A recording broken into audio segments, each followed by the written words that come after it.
ایک صاحب نے بیوی کو 2 مرتبہ طلاق دی اور رجوع کر لیا، اب تیسری مرتبہ بھی دے دی، اب رجوع کرنا چاہتا ہے۔ رجوع کھیلنے کی اجازت نہیں، 2 دفعہ ہے، تیسری دفعہ میں اب رجوع نہیں ہو سکتا۔ اللہ اللہ کرے بیٹھ، تینوں ہو گئی تو ختم، ورنہ تیسری دے کے پھر چوتھی پہ رجوع کرے گا، 5ویں پہ رجوع کرے گا۔ اور زمانے جاہلیت میں ایسا ہی ہوتا تھا۔ یہ جو اہل حدیث لوگ بولتے ہیں نا نبی کے دور میں 3 طلاقیں ایک سمجھی جاتی تھیں، اس کا مطلب یہی ہے کہ زمانے جاہلیت میں 3 طلاقیں ایک سمجھی جاتی تھیں۔ بہت سے صحابہ کو پتہ نہیں تھا کہ یہ مسئلہ منسوخ ہو گیا ہے، اب 3 طلاقیں 3 سمجھی جائیں گی، ایک نہیں سمجھی جائے گی۔ جیسے متع کا بہت سے صحابہ کو نہیں پتہ چلا تو وہ نبی کے دور میں حلال سمجھتے تھے اس کو۔ حضرت عمر نے متع پہ پابندی لگا دی تو حضرت عمر نے الگ سے قانون نہیں بنایا، بلکہ وہی پابندی جو نبی کے دور میں لگ چکی تھی، جس کا لوگوں کو علم نہیں تھا، اسی کو نافذ کر دیا۔ تو ایسے ہی نبی کے دور میں جو 3 طلاقیں ایک سمجھی جاتی تھیں، وہ زمانے جاہلیت میں سمجھی جاتی تھیں، نبی نہیں سمجھتے تھے۔ اسلام نے کہہ دیا کہ اب 3 ایک نہیں ہے، 3 3 ہے۔ تو بعض صحابہ کو علم نہیں ہوا، حضرت عمر نے اس قانون کو لاگو کر دیا، 3 کو اب 3 ہی سمجھا جائے گا، ایک نہیں سمجھا جائے گا۔ تو حضرت عمر کا یہ فیصلہ قرآن و سنت کے مطابق تھا، اگینسٹ نہیں تھا۔ اور 3 کو ایک سمجھنے کا مطلب یہ تھا کہ زمانے جاہلیت میں، موطا امام مالک کی بھی حدیث ہے، ابو داؤد کی بھی، کہ زمانے جاہلیت میں 3 طلاقیں دینے کے بعد بھی لوگ رجوع کر سکتے تھے عدت کے اندر۔ ہوتا یہ تھا، صحیح حدیث سے بات ثابت ہے، طلاق دی، عدت پوری ہونے والی ہوتی، عورت سمجھتی کہ اب میں اس سے آزاد ہو جاؤں گی، کہیں اور شادی کروں گی، تو عدت پوری ہونے سے پہلے رجوع کر لیا، پھر لٹک گئی عورت۔ اس زمانے میں عدالتی خلے نہیں تھے، یہ جو آج کل حرام خوری کا دھندا چل رہا ہے نا، عدالت جاؤ، ورنہ عورت جاتی کورٹ سے خلا لے کے جان چھڑا لیتی۔ لیکن اسلام نے طلاق کا اختیار کس کو دیا ہے؟ مرد کو دیا ہے۔ تو اب مرد کیا کرتا ہے؟ اس کا ناجائز فائدہ اٹھاتا، پھر اگلے طہر میں دوسری طلاق دیتا۔ پھر جب عورت کی عدت پوری ہونے والی ہوتی، وہ کہتی اب میں جان چھوٹے گی، میں کہیں اور شادی کروں گی، رجوع کر لیتا۔ پھر تیسرے میں تیسری دیتا، پھر جان چھوٹنے والی ہوتی، رجوع کر لیتا، پھر چوتھی دیتا۔ تو وہ نہ چھوڑتا نہ لٹکاتا۔ تو اسلام نے کہا بھائی آپ کو رجوع کا آپشن 3 دفعہ میں ہے، تیسری طلاق کے بعد آپ کے پاس رجوع کا آپشن نہیں ہے، تاکہ عورتوں پہ ظلم نہ ہو۔ اس سے بھی پتہ چلتا ہے عدالتی خلا کی کوئی ویلیو ہے ہی نہیں اسلام میں۔ عورت کی جان چھڑانے کے لیے، کیونکہ اختیار مرد کے پاس ہے نا، تو اس اختیار کو محدود کیا جائے، لامحدود نہ کیا جائے۔ اگر عورت کے پاس بھی عدالت سے کورٹ کا اختیار ہوتا تو پھر اسلام کو اختیار محدود کرنے کی کیا ضرورت تھی؟ طلاق کی بھی ضرورت نہیں تھی۔ عورت کہتی میں نے رہنے نہیں، actually I don't want to live with you, I cannot spend my time with you, I love Salim, I don't like Wasim۔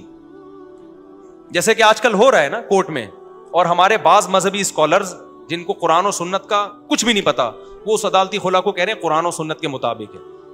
مطابق ہوتا تو اسلام زمانے جاہلیت میں مرد کے اختیار کو محدود اسی لیے تو کیا ہے کہ رائٹ تمہارے پاس ہے، تو اب اس کو لامحدود نہیں کرنا، 3 طلاقوں کے ساتھ باؤنڈ کرنا ہے اس کو، کہ تیسری دفعہ کے بعد رجوع کا حق نہ ہو، کیونکہ عورت الگ سے نہیں لے سکتی طلاق۔ عورت پہ ظلم ہوتا تھا کہ 3 کے بعد بھی مرد اس کو روک لیتا، پھر چوتھی دیتا، عورت کہتی نہ رکھتا ہے نہ روکتا ہے، طلاقیں دیتا جا رہا ہے اور پھر رجوع کر لیتا ہے۔ اسلام نے کہا بھائی 3 دفعہ کے بعد رجوع نہیں کر سکے گا۔ تو اگر یہ عورت کو بھی عدالت سے، کورٹ سے خلا کا حق ہوتا، یک طرفہ خلا جسے کہتے ہیں، تو پھر اسلام کو اس تکلف کی ضرورت کیا تھی کہ بھائی کہ 3 کے بعد؟ اسلام کہتا بھائی اس نے تو رہنا ہوگا تو 3 کے بعد، 4 کے بعد ہو یا 1 کے بعد ہو، نہیں رہنا ہوگا تو نہیں رہے گی، اس کے پاس تو ویسے ہی حق ہے کورٹ سے جا کے خلا لے لے۔ تو یہ اس لیے کہ کورٹ کے پاس یہ اختیار نہیں ہے۔ آج کل کے مذہبی اسکالر میں اتنی سینس تو ہے نہیں، اور یہ علماء پہ اعتراض کرتے ہیں، اتنی سینس تو ہے نہیں، جو نئے علماء کے علاوہ جو مذہبی اسکالرز آ رہے ہیں۔ تو اسلام نے کیا اس لیے کہ سارے رائٹ کس کو دیے ہیں طلاق کے بارے میں؟ مرد کو دیے ہیں۔ تو اب وہ ناجائز فائدہ اٹھا رہا تھا، تو اسلام نے کہا بھائی 3 کے بعد حق نہیں ہے، تو اب 3 ایک دفعہ میں دو یا 3 دفعہ میں دو۔ اسلام نے کہا اب تمہارے اختیار ہم نے محدود کر لیے ہیں، غصے میں دو، محبت سے دو، 3 ایک مجلس میں دو، ایک الگ الگ مجلس میں دو۔ قرآن و سنت نے ایسا کوئی فرق نہیں کیا ہے۔ وہ جو اہل حدیث پیش کرتے ہیں نا کہ نبی کے دور میں 3 طلاقیں ایک ہوتی تھی، اس میں کہیں بھی یہ نہیں ہے کہ ایک مجلس کی 3 طلاقیں ایک ہوتی تھی۔ اگر ایک مجلس کی 3 ایک ہوتی نا، تو عبداللہ بن عباس یوں بیان کرتے نبی کے دور میں ایک مجلس کی 3 طلاقیں ایک ہوتی تھی، حضرت عمر نے ایک مجلس کو 3 کیا نا۔ اس میں علل اطلاق ہے کہ نبی کے دور میں علل اطلاق 3 ایک ہوتی تھی۔ کیا مطلب؟ چاہے ایک مجلس میں ہو یا 3 مہینے میں ہو۔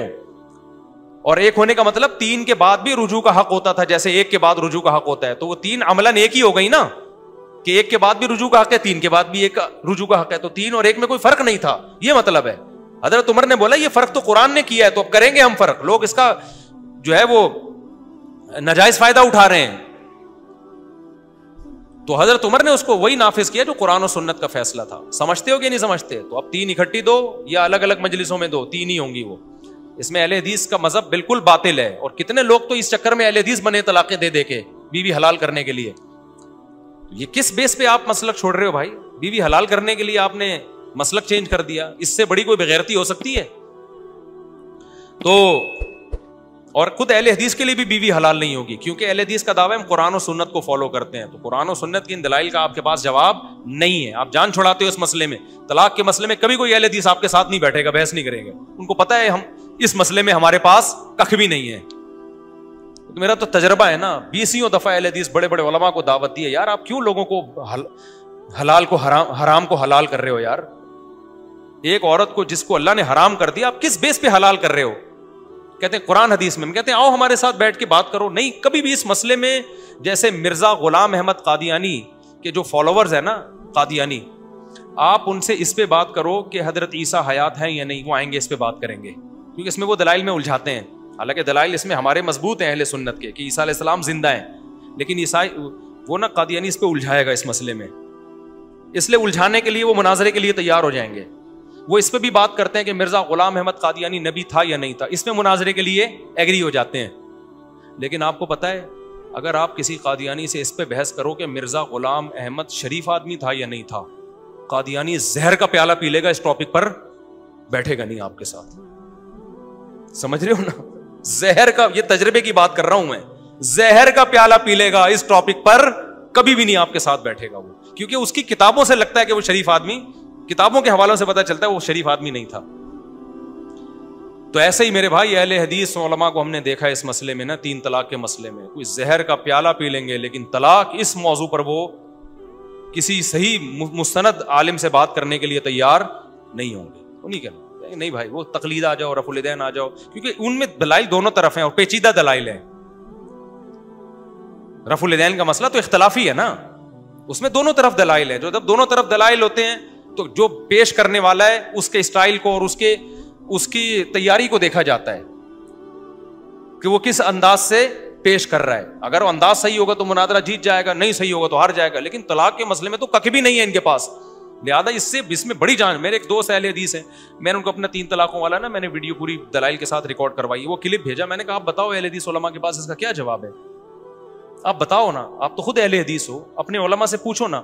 تو کہتے ہیں میں نے ان علماء سے بات کی ہے, وہ کہتے ہیں یار چھوڑو اختلافی مسئلہ ہے, کیا رکھا ان مسئلوں میں, آج سے تھوڑی, تو بہت پرانا مسئلہ ہے. میں نے کہا اسی پہ بات کر لیں گے کہ پرانا ہے یا نیا ہے, ٹھیک ہے نا. نہیں بیٹھتے اس پہ وہ.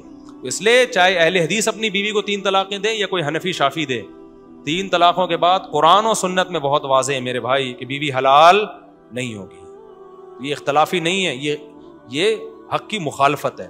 میں اہل حدیثوں کی نیت پہ شک نہیں کرتا, ان سے دلائل سمجھنے میں بہت بڑی مسٹیک ہوئی ہے. میں نہیں کہتا انہوں نے جان کر 2 نمبر ہی کی ہے, ظاہر ہے جب آپ مجتہدین کو چھوڑو گے نا, اپنے علم پہ اعتماد کرو گے تو بڑے بڑے بلنڈر آپ سے ہوں گے.